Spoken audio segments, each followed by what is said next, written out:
Que el Señor les bendiga el día de hoy a todos. Gracias al Señor una vez más. Podemos estar en este lugar para ser bendecidos. Entre paréntesis, a mí me encanta la canción que estábamos cantando. Es de un judío mesiánico y poder ver y entender cómo ahora podemos estar adorando al Señor en su misma presencia es impactante. Eso solamente lo ha logrado Jesús, haciendo ese sacrificio tan grande por nosotros que ahora nos permite estar delante de su presencia adorándole. En el pasado, sin la sangre de Cristo, solamente había una persona en el mundo que podía entrar al lugar santísimo para poder ofrecer sacrificio, para hacer la voluntad de Dios. Sin embargo, Cristo hizo que para todos nosotros fuese posible estar delante de su presencia. El sumo sacerdote, cuando entraba en ese lugar santísimo, tenía que entrar amarrado con un cordel en su tobillo, porque si su vida no estaba conforme a lo que el Señor le había mandado, él moría en el lugar santísimo y lo tenían que sacar con una cuerda de ese lugar. Así es la presencia del Señor. Y hoy día no es que nosotros nos merezcamos estar en el lugar santísimo, ¿cierto? Es que a través de la sangre de Cristo el Señor nos ve como su pueblo santo y le damos gracias al Señor por eso. Alabamos su nombre. Bien, la semana pasada estuvimos viendo, ¿cierto?, la Mateo 24 como profecía escatológica y Daniel 9 de la profecía de las 70 semanas. De lo que me interesa que podamos recordar de la semana pasada es que la profecía escatológica parte de Cristo, ¿cierto? Parte de la mente de Dios para la humanidad, para que sepamos algunas cosas del futuro que repercuten en nuestro día a día. Y en el caso de Cristo, cuando comienza a contestar las preguntas que tenían los discípulos, comienza a darle información que es necesaria para la iglesia. Es necesaria para nosotros poder saber. Y dentro de la información que le entrega se refiere, ¿cierto?, a esta profecía en Daniel 9 de las 70 semanas, este periodo, ¿cierto?, que nos estuvimos estudiando, que es una profecía de 490 años, que se va a dividir en 483 años, desde el edicto para levantar los muros en Jerusalén hasta la muerte del Mesías. Esa parte ya se cumplió. Sin embargo, podíamos ver en la profecía, ¿cierto?, que cuando eso pasara, justo después de eso, iba a cesar el sacrificio y todo iba a quedar destruido, no iba a haber piedra sobre piedra. Y ahí vemos nosotros que después, en la última semana, volvemos a ver sacrificio, volvemos a ver, ¿cierto?, la figura de este lugar donde tienen sacrificio, y esta última semana queda para el futuro porque no se está cuadrando al tiempo cronológico, ¿cierto?, como nosotros lo medimos, sino que lo está haciendo, la misma palabra nos dice, con respecto al pueblo y su ciudad santa. Así que por eso esta última semana queda para el final, y esta última semana es de 7 años. Hoy día nosotros vamos a ver el arrebatamiento, el tribunal de Cristo y además las bodas del Cordero. Como sucesos escatológicos que están por acontecer, todavía no ha pasado, ¿cierto? El arrebatamiento no ha pasado. Así que para que estén todos tranquilos esta mañana, o nos quedamos todos, o... Claro, lo cual sería bastante terrible. Pero estos son acontecimientos que vienen para el futuro. Y para poder comentar esto, me gustaría que pudiésemos entender en la mente judía, en la cultura judía, había algo que, cierto, que nosotros lo hacemos de una manera diferente, que es el matrimonio. Nosotros vemos en la Escritura que, por ejemplo, José había desposado a María. Y este concepto de desposarla no es un símil para nuestro noviazgo. No es que José simplemente estaba de novio, sino que cuando un hombre desposaba a una mujer, ya había un contrato. Había un padre que había pagado una dote, había un acuerdo entre las familias, y simplemente el novio, que nosotros podemos llamarle, se iba a la casa de su padre y quedaba la novia en la casa de sus padres también, ¿cierto? Y lo que iba a acontecer es que el novio iba a volver a buscar a la novia. Pero a lo que se iba el novio era a preparar una gran fiesta. Esto duraba más o menos un año. En este año, ¿cierto? Él se preparaba económicamente, él juntaba el dinero y muchas veces también construían una casita pequeña al lado de la casa de sus padres para vivir los primeros años. Y todo eso lo hacía en este tiempo en este tiempo de desposado. Y cuando él ya tenía la casa lista, ya tenía el lugar donde iba a habitar con su esposa, ya había reunido el dinero, ¿cierto?, para poder hacer la boda, el novio no le avisaba a la novia cuándo esto iba a suceder. Y eso es algo súper loco para nosotros que somos tan planificados. Si yo a mi esposa le hubiese hecho eso, jamás. Yo ni siquiera puedo darle un regalo. Ella quiere saber qué le voy a regalar. No le puedo dar ni un regalo sin que ella no sepa. Pero en ese tiempo culturalmente era de esa manera, ¿cierto? Hay cosas culturalmente que a uno le cuesta entender. Por ejemplo, de otra cultura, no sé, les costaría entender que nosotros gastemos tantos millones de pesos en una boda. Hasta a mí me cuesta entender por qué gastamos tanto plata hoy día. Por ejemplo, en las bodas que nosotros hacemos, ¿cuánto cuesta más o menos el plato? ¿No es que cobran por persona? Como unos 80.000 pesos más o menos. O 100.000 por persona. Eso es lo que se está cobrando. Entonces, cuando a usted lo invitan a un matrimonio, usted vale más o menos 80.000 pesos de cariño. Oiga, no es menos que venga el bate en la mano, ¿cierto? Bueno, pero nosotros gastamos tremendas millonadas algunos. En mi caso, eran otros tiempos, ¿cierto? Hicimos una boda bonita, pero se gastaba mucho menos que ahora. El asunto es que cuando el novio, ¿cierto?, se iba, preparaba todo, volvía de noche. Y cuando volvía de noche, la novia más o menos sabía qué noche iba a ser, pero no tenía la seguridad. Podía ser hoy, podía ser mañana, pero tenían que esperar con sus amigas. ¿Se acuerdan de las vírgenes con las lámparas que hablábamos el domingo pasado? Esperaban con sus amigas que pasara el novio. Y podía pasar o podía no pasar, y al día siguiente tenían que repetirlo hasta que pasara. Y cuando pasaba el novio que venía con sus amigos, tomaba a la novia, se la raptaba y la llevaba a la fiesta, y ahí tenían una fiesta de 7 días. Imagínense lo que es celebrar 7 días. En la Escritura tenemos una celebración donde estuvo Cristo ahí celebrando también, y a todo trapo se puso con el vino. ¿Ah? Ahí el plato era más caro, claro. Sí, pues si usted quiere invitar a Jesús es más caro. No. Y ahí podemos ver, ¿cierto?, que en la boda después se invitaba a la comunidad, se invitaba a los cercanos y se celebraba esa boda. Cristo tomó este símil para su iglesia. Y nosotros vamos a poder ver que en la profecía escatológica Cristo hace un símil directo con todo esto cultural que para ellos era tan normal. Todo esto acontece con la figura de Cristo y la iglesia. Por eso es que Cristo compara a su iglesia con una novia. Y cada uno de estos acontecimientos para el Señor tiene un valor, cada uno de ellos. Cuando se fue Cristo de la tierra, ¿qué dijo?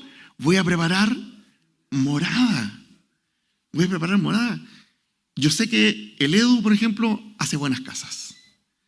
Pero la casa que debe haber hecho Jesús para nosotros debe ser impresionante. Debe ser maravillosa. Además que se ha tardado bastante, ¿cierto? Ya como 2000 años preparándola. Cristo ha preparado un lugar para nosotros en el cielo. Cristo ha preparado un lugar para que tú y yo podamos estar con Él. Pero también dice su Escritura que va a venir. Y va a venir como ladrón en la noche, ¿cierto? No dando la figura de Cristo con el ladrón, sino que poniendo énfasis en que no sabemos cuándo va a suceder. Pero va a venir por su iglesia, la va a tomar y la va a llevar a este lugar que ha preparado. Y a ese suceso, escatológicamente, nosotros lo conocemos como el arrebatamiento. Les quiero pedir, hermanos, que vayamos a 1 de Tesalonicenses, capítulo 4, versículo 13.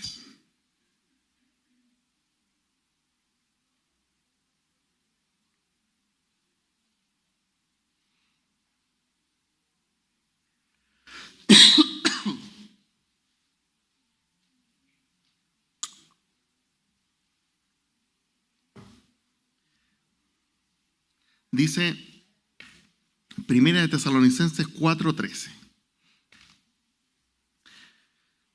Dice, tampoco queremos, hermanos, que ignoréis acerca de los que duermen, para que no os entristezcáis como los otros que no tienen esperanza.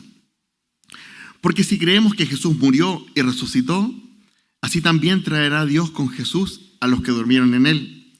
Por lo cual os decimos esto en palabra del Señor, que nosotros que vivimos, que habemos quedado hasta la venida del Señor, no precederemos a los que durmieron.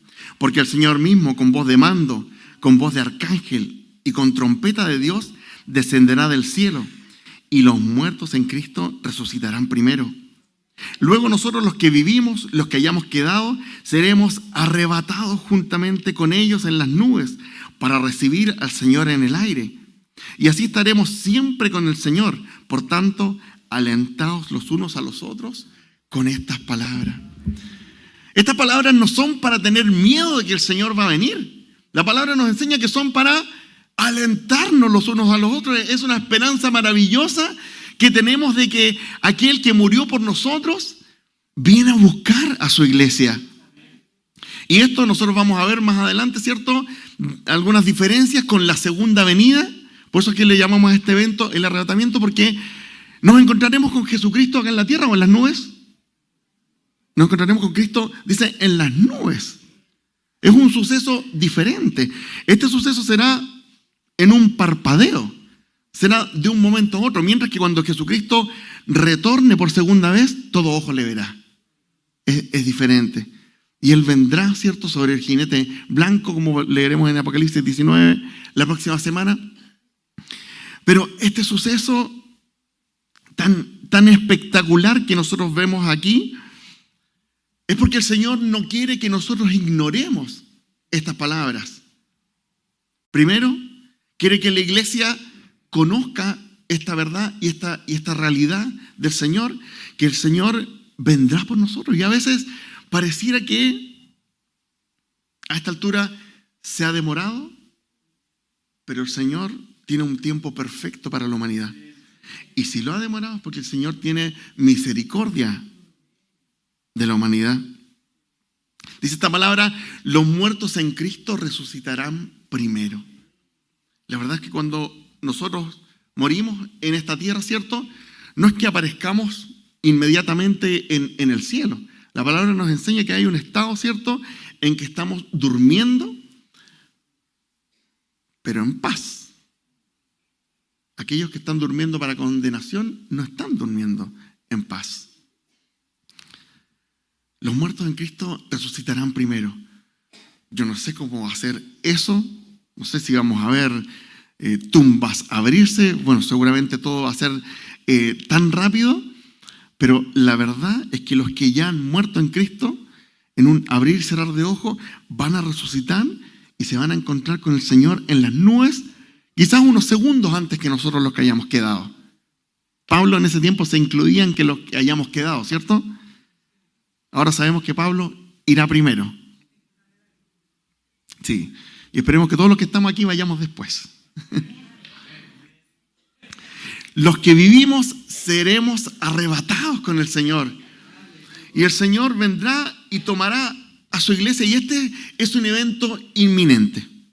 Nosotros podemos creerlo, podemos no creerlo, pero va a suceder. Va a suceder y el Señor vendrá por su iglesia, vendrá por aquellos que han sido fieles y vendrá por una iglesia que Dios pretende encontrar en santidad. ¿A qué novio le gustaría encontrar a su novia, cierto, que la desposó siendo infiel? No, ¿cierto? El Señor viene a buscar a su iglesia en santidad. Y aquí cada uno de nosotros tiene que pensar, ¿cómo soy yo parte de la iglesia? ¿Cómo puedo mostrar yo santidad delante de Dios con los actos, con mi vida, con lo que hago, con mis pensamientos? Y si la respuesta al día de hoy es que no estás mostrando la santidad que Dios viene a buscar, tengo una buena noticia. Estamos viviendo en el tiempo de la gracia y Dios te quiere dar perdón. En cuanto confesamos nuestros pecados, dice la palabra que Él es fiel y justo para perdonar nuestros pecados. Y además dice, y limpiarnos de toda maldad, en 1 Juan 1:9, 1:8. El Señor perdona nuestros pecados porque estamos viviendo en ese tiempo maravilloso en que Cristo ha derramado su sangre por la iglesia, y cuando venga Cristo no va a encontrar una iglesia infiel, va a encontrar una iglesia santa, sin mancha. Pero es menester de la iglesia comportarse de esa manera, crecer en Cristo día a día. La Escritura nos pone como meta ser de la estatura de Cristo. La Escritura no pretende que nosotros hagamos lo que podamos por ser santos. Dios nunca ha pretendido que su iglesia sea santa como pueda, sino que el Señor nos incentiva a vivir en santidad, porque esa es la iglesia que el Señor quiere venir a buscar. Esa es la iglesia que Cristo quiere encontrar, y tú eres parte de la iglesia. Tú repercutes en lo espiritual, en la iglesia de Cristo. Y en la medida que tengamos mayor santidad, más le vamos a agradar a Cristo. Nos juntaremos con Cristo en las nubes, y esto es para que nos alentemos los unos a los otros. Muchas veces, déjenme decirles que cuando era niño, no sé, unos 12, 13 años, yo estaba descarriado en esa etapa de mi vida. Era un niño que tenía un vocabulario que no agradaba al Señor, pensamientos que no agradaban al Señor, hacía cosas por probar cosas que no agradaban al Señor. Y yo sabía que mi familia era cristiana, yo sabía que mi familia iba a la iglesia. Y me acuerdo que un día me levanté y empecé, mamá, mamá, mamá. Y no me contestaba nadie.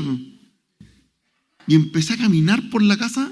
Ese tiempo vivía en una casa grande, unos techos altos. Empecé a caminar por la casa y no estaban mis hermanas, no estaba mi papá. Teníamos un perro chascón, pero no estaba la gente.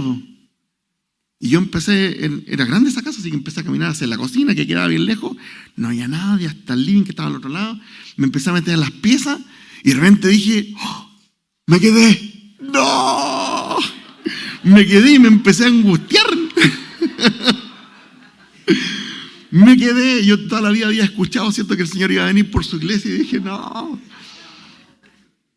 Bueno, gracias a Dios que no me quedé. Que se quedaron todos, no. Gracias a Dios que Él no vino en ese tiempo y yo pude arreglar mi vida delante de Él. Yo no sé cuántos de ustedes habrán pasado algún susto alguna vez. La otra vez supe una muy chistosa de un hermano aquí, pero que no la puedo contar por respeto a él. Pero se asustó. Y no sé cuántos de aquí a lo mejor habrán venido alguna vez cuando estamos en paseo de iglesia y pillar una iglesia cerrada. Debe ser terrible. Que el Señor nos libre, que el Señor nos ayude. Estamos viviendo en un tiempo espectacular de gracia, de misericordia, y que si tenemos pecado en nuestra vida, tenemos que confesarlo y arreglarlo. El Señor no se queda pegado en nuestro pecado, ¿cierto? El Señor ha arreglado el pecado. No solamente lo ha cubierto con su sangre, sino que lo ha eliminado de nuestras vidas. Así que el Señor nos ayude a hacer esa iglesia santa que el Señor vendrá a arrebatar.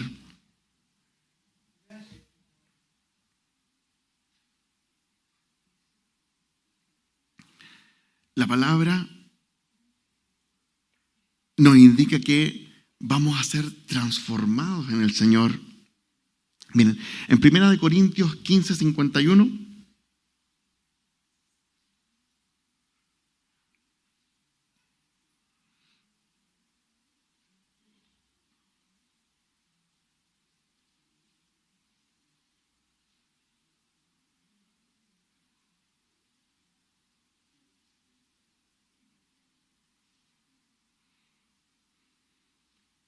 Dice, he aquí, os digo un misterio. No todos dormiremos, pero todos seremos transformados. En un momento, en un abrir y cerrar de ojos, a la final trompeta, porque se tocará la trompeta, todos los muertos serán resucitados incorruptibles. Y nosotros seremos transformados, porque es necesario que esto corruptible se vista de incorrupción y esto mortal de inmortalidad. Vamos a ser transformados en el Señor. Vamos a tener un cuerpo que nos va a permitir estar delante de la presencia del Señor. Si en este momento nosotros viéramos el rostro de Dios, caeríamos muertos. Este cuerpo no es capaz de resistir la presencia de Dios. Este cuerpo no es capaz ni siquiera de resistir una bomba atómica. ¿Qué vamos a resistir? La presencia de Dios. Pero la Biblia nos enseña que cuando vayamos, ¿cierto?, a juntarnos a este lugar en las nubes, nuestros cuerpos van a ser transformados.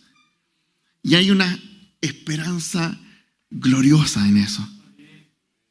Para aquellos que han luchado con enfermedades, nuestros cuerpos serán transformados, serán glorificados, nos enseña la palabra. Tendremos un cuerpo distinto que ya no estará sometido a estas enfermedades. La palabra nos dice que Cristo llevó nuestras enfermedades. Muchas veces nos preguntamos, ¿pero cómo si yo me sigo resfriando, me sigo enfermando? El Señor ha llevado las enfermedades para la eternidad. Mientras estemos en este mundo es posible que nos enfermemos, es posible que tengamos que vivir enfermedades, pero en la eternidad el Señor ha llevado nuestras enfermedades y el Señor nos dará una vida eterna con un cuerpo acorde a esa vida eterna. Si a mí ahora con este cuerpo me dijeran que voy a vivir eternamente, no sé si estaría muy contento. Este cuerpo va a envejecer. Este cuerpo como 250 gramos de pan y engordo 1 kilo. No sé cómo lo transformo. Pero tendremos un cuerpo glorificado que no tendrá problemas de enfermedades. No lucharemos con estas enfermedades que les tenemos miedo hoy en día, porque en esa esperanza eterna nuestros cuerpos serán diferentes. Y cuando estemos con Él vamos a poder resistir su presencia y en algún momento le conoceremos cara a cara.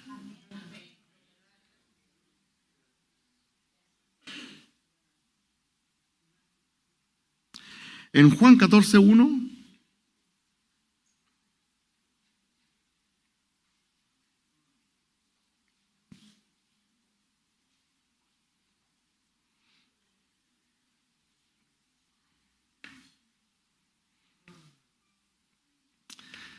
dice, no se turbe vuestro corazón, creéis en Dios, creed también en mí. En la casa de mi Padre muchas moradas hay. Si así no fuera, ya os lo hubiera dicho. Voy pues a preparar lugar para vosotros.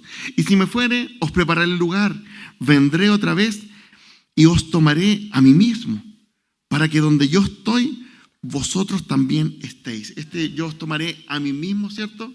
Es más bien la idea de tomarnos al lugar donde Él está, ¿cierto? La traducción ahí quedó media extraña, pero lo que quiere decir es eso. Tomarnos para llevarnos al lugar donde Él está, que es un lugar donde hay habitación para todos nosotros, que hay un lugar donde Cristo mismo ha preparado para que nosotros podamos estar. Y esto es maravilloso poder pensar que en ese lugar que el Señor ha preparado para que nosotros estemos, nosotros no vamos a estar ahí de turistas, no vamos a estar ahí de inmigrantes, vamos a tener la ciudadanía para poder estar y habitar en ese lugar. Ese lugar nos va a pertenecer para que nosotros podamos estar ahí, porque Cristo ha pagado el precio, a precio de sangre, para que nosotros podamos acceder a esta morada que Él ha preparado. Una vez tuve la oportunidad de ir a Estados Unidos y la verdad es que yo tenía bastante temor de policía internacional, porque sé que policía internacional de Estados Unidos, si te mandan a la casa, te vas para la casa. Y cuando yo estaba en esa fila, veía algunos gringos que les decían, welcome home. Y yo decía, a mí jamás me van a decir eso. A otros ciertos, los demás le decían, have a good day, ten un buen día. Pero a los gringos le decían, bienvenido a casa. Cuando yo hice esa fila, no me dijeron ninguna de las dos. Y me mandaron a una habitación, a un lugar. Cuando yo llegué, dije, había muchos latinos, como yo, y había mucha gente del Medio Oriente. Entonces yo dije, a ver, aquí no estamos los gringos. y en ese lugar estaban deportando a la gente para la casa. Les timbraban un papel y se los llevaban llorando de ese lugar. Y yo casi sin entender nada, estaba ahí sentado con un revoltijo acá en el estómago y veía que pasaban las personas y a la mayoría los mandaban. Se notaba por la expresión de las personas, ¿cierto? Yo no sabía que hablaran, no me voy a poner a imitarles ahora, pero no se iban contentos. Y habían dos personas grandes que tomaban las carpetas, las leían, ¡pah!, sin mirar nada, les ponían un timbre y parece que los deportaban. Y uno de estos tipos pesca mi carpeta, que ya sabía cuál era, porque me pasó una carpeta, yo mismo la dejé ahí, y la toma. Y yo dije, ya, hasta aquí nomás llegué. Welcome home me van a decir en Chile. Y cuando él viene a llamarme, aparece una señorita de al fondo. Uy, hablo como viejo ya. Aparece una señorita de al fondo, le dice algo y lo manda para allá y ella toma mi carpeta. Y yo había visto que las únicas dos personas que les había ido bien, ella los había autorizado. Así que ella toma mi carpeta, empieza a leer y me llama. Ya que a uno lo llamaran para poder dar una explicación, era bueno. Así que me pongo a dar explicación ahí de por qué estaba entrando yo, qué iba a hacer. Y ella me dice, no, ningún problema. Have a good day. Y me timbra mi carpetita, ¿cierto? No sé qué pasó ahí. Me fui a buscar mi vuelo, lo había perdido. Así que tuve que buscar. Perdí mi equipaje, no lo encontré. Bueno, después sí lo encontré. 2 días después me llegó a la casa. Pero pude entrar. Pero esa experiencia igual me marcó un poco, que cuando uno está en otro país, por cualquier motivo uno puede no ser bienvenido. Y no ser bienvenido, hay que irse para la casa nomás. Y yo en ese tiempo era joven, creo que tenía, ¿cuánto? Unos 25 años, así que era joven, apuesto. Entonces, los gringos temblaron delante de mí. Dijeron, no queremos esta competencia latina. Casi me mandan para la casa, pero pude entrar y ahí pude estar, ¿cierto? Casi 6 meses con mi hermana allá. Cuando lleguemos al reino de los cielos, nos van a decir, bienvenido a casa. ¿Y saben quiénes van a ser los más importantes cuando lleguemos al cielo? La iglesia, a la que todos en el reino de los cielos van a estar esperando. Yo no puedo entender por qué uno de repente va a un matrimonio o algo y uno es el menos importante ahí. De hecho, el Edu siempre me molesta, que yo ya ni me acuerdo por qué. Yo vine al matrimonio de la Ruth y el Guido, pero parece que vine de colado, ni yo me acuerdo por qué llegué aquí. Entonces, me acuerdo que recibí un montón de chistes y yo era la persona menos importante en ese momento en este lugar, porque ni siquiera me acuerdo si había sido invitado, creo que no. Me colé, no. Pero cuando lleguemos al reino de los cielos, increíble ser que los importantes vamos a ser nosotros, a nosotros nos van a recibir bien. Y vamos a tener la ciudadanía para poder estar y habitar en ese lugar sin que nos deporten, sin tener el miedo ni la sensación, ¿cierto?, que da de poder ser deportado, porque vamos a estar en ese lugar no porque lo merezcamos, sino porque hay uno que hizo que lo merezcamos, que nos entregó una ciudadanía que no tendría por qué haberla dado, pero nos llamó hijos. Y el hijo tiene herencia. Gloria al Señor. En Filipenses 3:20, Filipenses 3:20,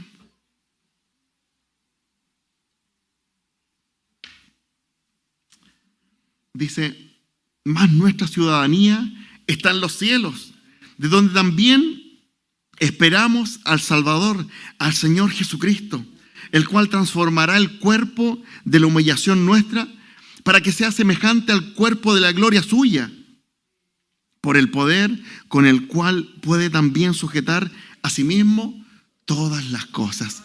Aquel que es todopoderoso nos enseña en su palabra, ¿cierto? Que dos cosas que resaltar de aquí, ¿cierto? Que ya la hemos dicho, que tendremos la ciudadanía para poder habitar en este reino venidero, que tendremos la ciudadanía para poder estar confiados y tranquilos delante de su presencia, y que también tendremos este cuerpo, ¿cierto?, transformado, que será distinto a este cuerpo de humillación, distinto a este cuerpo que constantemente quiere llevarnos hacia el mal, que se cansa, se fatiga, es dado al pecado, pero algún día tendremos un cuerpo que será distinto. Gloria al Señor por eso. Vamos a seguir adelante. Y vamos a ver algunas de las características que tiene una de las características más grandes que tendrá este suceso, ¿cierto? Que nosotros lo encontramos en Mateo 24. Los invito a buscar. Mateo 24. Versículo 36 al 51.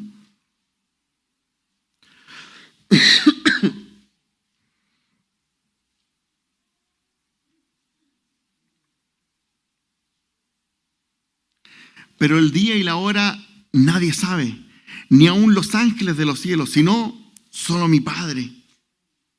Mas como en los días de Noé, así será la venida del Hijo del Hombre. Porque como en los días antes del diluvio estaban comiendo y bebiendo, casándose y dándose en casamiento, hasta el día que Noé entró en el arca. Y no entendieron hasta que vino el diluvio y se los llevó a todos. Así también será la venida del Hijo del Hombre. Entonces estarán dos en el campo. El uno será tomado y el otro será dejado. Dos mujeres estarán moliendo en un molino. La una será tomada y la otra será dejada. Velad pues, porque no sabéis a qué hora ha de venir vuestro Señor. Pero sabed esto, que si el padre de familia supiere a qué hora el ladrón habría de venir, velaría y no dejaría minar su casa. Por tanto, también vosotros estad preparados, porque el Hijo del Hombre vendrá a la hora que no pensáis. ¿Quién es, pues, el siervo fiel y prudente, el cual puso su Señor sobre su casa para que le dé alimento a tiempo? Bienaventurado aquel siervo el cual, cuando su Señor venga, le haya haciendo así. De cierto os digo que sobre todos sus bienes le pondrá. Pero si aquel siervo malo dijera en su corazón, mi Señor tarda en venir, y comenzara a golpear a sus siervos, y aún a comer y a beber con los borrachos, vendrá el Señor de aquel siervo en el día que éste no espera, a la hora que no sabe, y lo castigará duramente y pondrá su parte con los hipócritas. Ahí será el lloro y crujir de dientes. El Señor es enfático en que el día y la hora nadie lo sabe, solo el Padre. El Señor tiene un momento exacto en el cual estas cosas sucederán. Y si bien hay acontecimientos futuros que nosotros vamos a poder estudiar de la gran tribulación, hay acontecimientos que ya vemos que están pronto a suceder y podemos decir, sí, Israel volvió a ser nación, estamos próximos a que se pueda levantar un templo en Israel, estamos viendo cosas que en otro contexto no podrían haber sucedido, como por ejemplo que haya una restricción para poder comprar y vender salvo tener una marca. Todo ese tipo de cosas para nosotros es absolutamente posible que pasen en esta época, pero déjenme decirles una cosa y es muy importante. No hay ningún suceso que tenga que acontecer para que se produzca el arrebatamiento. Simplemente sabemos que el tiempo está cerca. Pero no hay ningún suceso que nosotros podamos decir, ya, pero es que todavía no ha pasado esto. Cuando pase esto, me voy a santificar. No existe. El arrebatamiento puede ser inmediatamente ya. Para Pablo era en el inmediato. Pablo decía, puede ser ahora, ya, y nosotros lo creemos de esa misma manera, que es inminente. No está condicionado bajo ningún punto. Pero también podemos saber otras cosas. También podemos saber que el Señor ha elegido que sea de esta manera, que sea sorpresivo, porque de alguna manera nos mantiene expectantes, nos mantiene esperando. Y esa es la actitud que nosotros debemos tener, una actitud de espera de nuestro Señor Jesucristo. No debemos tener una actitud pasiva en esta vida, ¿cierto? Porque nada de lo que logremos aquí nos vamos a llevar. Venimos a este mundo, ¿cierto? Sin nada, y nos vamos a convertir en polvo si es que el Señor tarda en venir. Y la única esperanza que tenemos, ¿cierto?, es que el Señor venga, que estemos en esta generación en la cual vamos a ser arrebatados, y eso va a ser sorpresivo e inminente.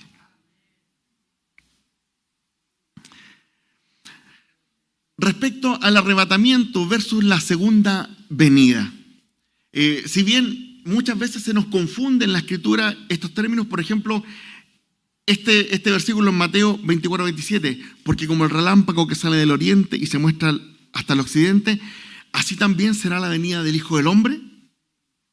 Aquí, ¿cierto? Si nosotros ponemos énfasis en el relámpago, ¿cierto? Como que para nosotros es algo rápido, es algo sorpresivo, vamos a tender a pensar que este versículo, ¿cierto?, está hablando del arrebatamiento. Si es que estamos pensando, ¿cierto?, en lo inminente, que es un relámpago que sale en el oriente y su luz se va a mostrar hasta el occidente, estamos hablando de un relámpago gigantesco, estamos hablando de algo que es inminente. Este versículo en particular, yo creo que está hablando de la segunda venida de Cristo. Y no está hablando del arrebatamiento. Este versículo en particular. Pero en la Escritura vamos a encontrar los dos sucesos. Vamos a encontrar el suceso de que Cristo viene por su iglesia, y este suceso será, como lo hemos dicho hoy día, en las nubes. El Señor no pisará la tierra, no llegarán sus pies a pisar la tierra. Sin embargo, hay un suceso venidero, que lo estudiaremos como algo distinto en las próximas semanas, en que Cristo sí va a poner sus pies sobre la tierra. Y sí va a venir a reinar con una vara de hierro, implacable. Ese rey que esperaban, ese Mesías rey, va a tener su cumplimiento en las profecías del futuro cuando Cristo vuelva por segunda vez. En su primera venida, Cristo vino como el Cristo Mesías. Venía con un propósito específico de salvar a la humanidad del yugo, de la esclavitud, del pecado. Pero en su segunda venida, Cristo pisará la tierra, lo veremos acá en la tierra, estaremos con Él también acá en la tierra. Y la segunda venida de Cristo es un suceso que nosotros vemos en el futuro. Primero es el arrebatamiento. El propósito del arrebatamiento en 1 Tesalonicenses 1:10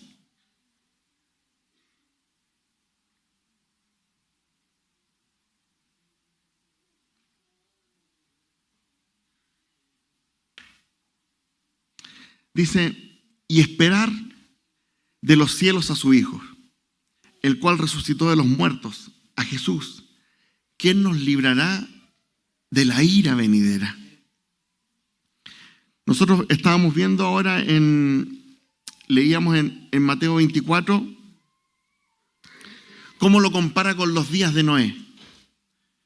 En los días de Noé, ¿cierto?, la gente bebía, la gente se daba en casamiento, pero había algo, que había mucho pecado. Había mucho pecado en la humanidad. Yo creo que los tiempos que estamos viviendo nosotros son comparables. Lo que más ve uno es pecado a nuestro alrededor. Lo que más ve en nuestra sociedad es una tendencia al pecado casi sin salida.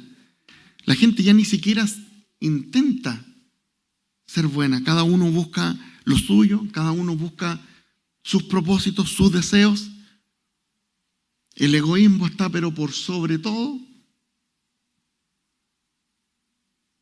Hoy día estamos viviendo en un mundo donde se trafican niños. ¿Qué lugar más deplorable? ¿En qué momento como sociedad nos convertimos en esto? Y ustedes ven que los países ni siquiera hablan de esto. No, que cada país haga lo suyo. Si nos pusiéramos de acuerdo, podríamos erradicar ese tipo de cosas de la humanidad. Pero no hay ninguna voluntad de hacerlo. Solamente se hacen los menores esfuerzos. Vivimos en un tiempo parecido. Pero la verdad es que la Biblia nos habla de una ira venidera. Esa ira venidera, nosotros vamos a ver, la Biblia también lo llama el juicio de Dios, también en otras porciones de la Biblia lo llama el día de Jehová. Es un tiempo que nosotros le hemos denominado un tiempo de gran tribulación, que la Biblia también ocupa ese nombre. Y este tiempo de gran tribulación que nosotros veremos la próxima semana, será un tiempo que nosotros creemos que durará aproximadamente 7 años, donde en los primeros 3 años y medio sucederán varios asuntos políticos, habrá persecución, veremos esta figura de la bestia surgir, y después de eso habrá un tiempo donde la ira de Dios se derrama sobre la tierra. Y están los sellos, están las trompetas, están las copas de ira que vamos a ver en Apocalipsis, como son juicios para la humanidad. En ese tiempo, el tiempo de gracia se va a haber acabado, ya no hay más gracia para la humanidad. Pero la palabra nos dice que para nosotros el Señor ha querido librarnos del día de la ira. El Señor ha querido librar a la iglesia del día, así como libró a Noé,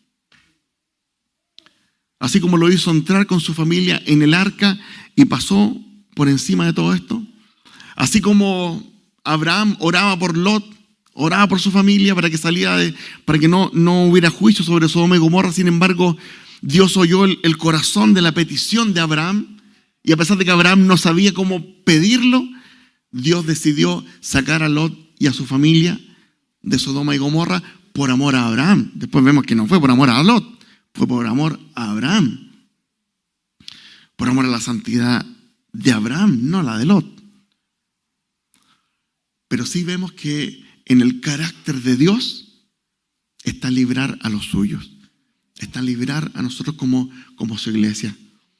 Nosotros también lo podemos entender, ¿cierto? Cuando vemos que una persona, por ejemplo, es íntegra, que repetidamente no roba nada, es correcta, nosotros decimos es parte de su carácter, podemos entender eso. Cuando nosotros leemos la Escritura vamos viendo aspectos del carácter de Dios. Y cuando vemos el carácter de Dios, siempre vemos que Dios decide librar a su pueblo para que pase sobre. Es diferente, ¿cierto?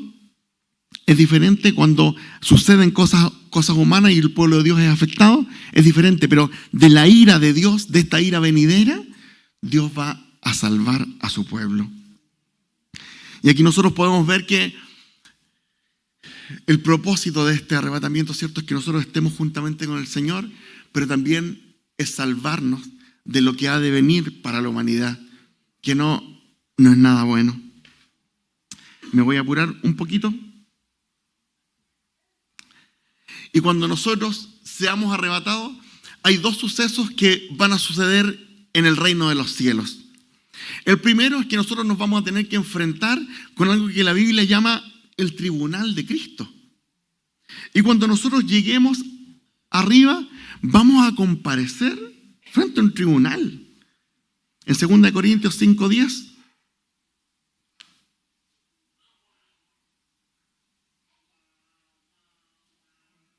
dice: porque es necesario que todos nosotros comparezcamos ante el tribunal de Cristo, para que cada uno reciba lo que haya hecho mientras estaba en el cuerpo, sea bueno o sea malo. En Romanos 14:10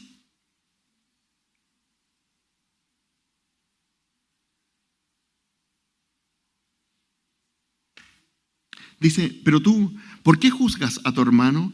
¿O tú, por qué menosprecias a tu hermano? Porque todos compareceremos ante el tribunal de Cristo.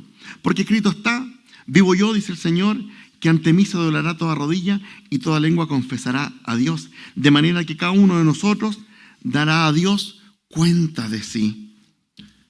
Cuando nosotros hayamos sido arrebatados, vamos a tener que pasar por este tribunal de Cristo y vamos a estar en este tribunal. La palabra que se ocupa aquí es bema. Era un tribunal donde las personas estaban siendo juzgadas. Por ejemplo, Cristo estuvo, y se ocupa esta misma palabra bema, cuando estaba delante del tribunal para ser juzgado si vivía o si moría. Y cuando nosotros estemos delante de la presencia del Señor, el Señor nos va a indicar lo que hicimos bien y lo que hicimos mal. Y cuando veamos que se nos empieza a leer el acta de los decretos que hay en nuestra contra, y podamos empezar a ver que en realidad no somos dignos de estar en el reino de los cielos por lo que hemos hecho, el juzgado va a decir: este no se merece la vida eterna, este no debería estar aquí. Pero en ese momento se va a levantar uno con vestiduras blancas, con su cabello largo, con sus ojos de fuego, como lo describe en Apocalipsis, y va a decir: yo pagué por esos pecados. Así que entra en mi reino porque yo pagué el precio.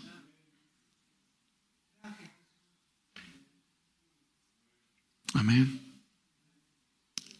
Esa acta de los decretos que hay en nuestra contra ya no nos va a ser contraria, como dice en su palabra, porque va a haber uno que va a haber pagado. Pero nosotros vamos a tener que admitir delante del Señor que fuimos pecadores.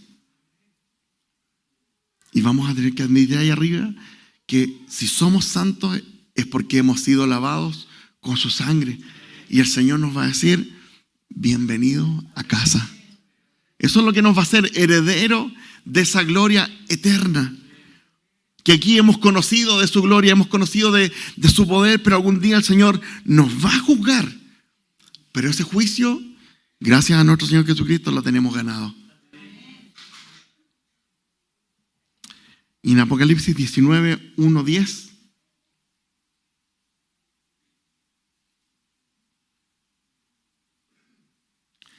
Nos habla de otro suceso. Así también como veíamos que en la cultura judía, el esposo, ¿cierto? El novio iba a buscar a la novia una noche que ella no sabía cuál era. Si estaba con su lámpara encendida, la tomaba, ¿cierto? Y la llevaba a unas bodas. El Señor ha hecho este símil para la iglesia. Yo creo que va a ser literal, pero no sorprendería si es mejor. Ha hecho este símil con una boda. Cuando nosotros estemos allá en el reino de los cielos, va a haber preparada una cena con nosotros. Y vamos a ver por primera vez a Cristo partir de este pan. Tomar de este pacto, ¿cierto? Que fue Él partícipe. Y el Señor nos va a hacer herederos de su gloria. Miren, en Apocalipsis 19, del 1 al 10 dice: después de esto, oí una gran voz de gran multitud en el cielo que decía: aleluya, salvación y honra, gloria y poder son del Señor nuestro Dios, porque sus juicios son verdaderos y justos, pues ha juzgado a la gran ramera que ha corrompido la tierra con su fornicación y ha vengado la sangre de sus siervos de la mano de ella. Otra vez dijeron: aleluya, y el humo de ella sube por los siglos de los siglos. Y los 24 ancianos y los 4 seres vivientes se postraron en tierra y adoraron a Dios, que estaba sentado en el trono, y decían: amén, aleluya. Y salió del trono una voz que decía: alabad a nuestro Dios todos sus siervos y los que le teméis, así pequeños como grandes. Y oí la voz de una gran multitud como el estruendo de muchas aguas y como la voz de grande estruendo que decía: aleluya, porque el Señor nuestro Dios poderoso reina. Gocémonos y alegrémonos, démosle gloria, porque ha llegado las bodas del Cordero y su esposa se ha preparado. Y a ella se le ha concedido que se vista de lino fino, limpio y resplandeciente, porque el lino fino es las acciones justas de los santos. Y aquel ángel me dijo: escribe, bienaventurados los que son llamados a la cena de las bodas del Cordero. Y él me dijo: estas son palabras verdaderas de Dios. Y yo me postré a sus pies para adorarle, y él me dijo: mira, no lo hagas, yo soy consiervo tuyo y de tus hermanos que retienen testimonio de Jesús. Adora a Dios, porque el testimonio de Jesús es el espíritu de la profecía. Hay una boda, hay un momento que vamos a vivir ahí arriba, donde vamos a poder cenar, donde vamos a poder estar en un lugar en tranquilidad con nuestro Señor, vamos a poder conocerla ya en su gloria. Y este momento va a ser un momento cúlmine donde la iglesia va a poder conocer a su Señor, donde la iglesia va a poder interactuar con Cristo. Y toda la expectación que va a haber en el reino de los cielos va a estar enfocada en este gran suceso que el Señor ha preparado. Imagínense la alegría que el Señor tiene porque su iglesia se reúna con Él, que ha preparado un momento, un lugar especial en la eternidad para que esto sea el centro. El Señor te ha amado a ti y me ha amado a mí en la eternidad. Y quiere estar contigo y conmigo en esa gran boda que Él ha preparado, que su palabra nos enseña que sucederá en un suceso futuro. Nos saltamos un montón de capítulos en Apocalipsis donde acá abajo hay juicio. Hay juicio de Dios para la humanidad.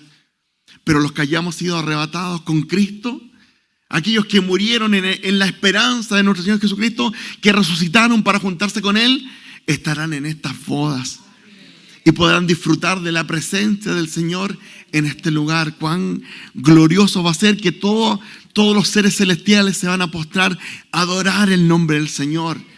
Y la iglesia vamos a poder presenciar ese momento cuando Cristo entra a ese gran lugar. Y podamos reunirnos, ¿cierto?, con la majestad del Dios que nos amó en la eternidad y trazó un plan perfecto para que su iglesia pudiese ser rescatada.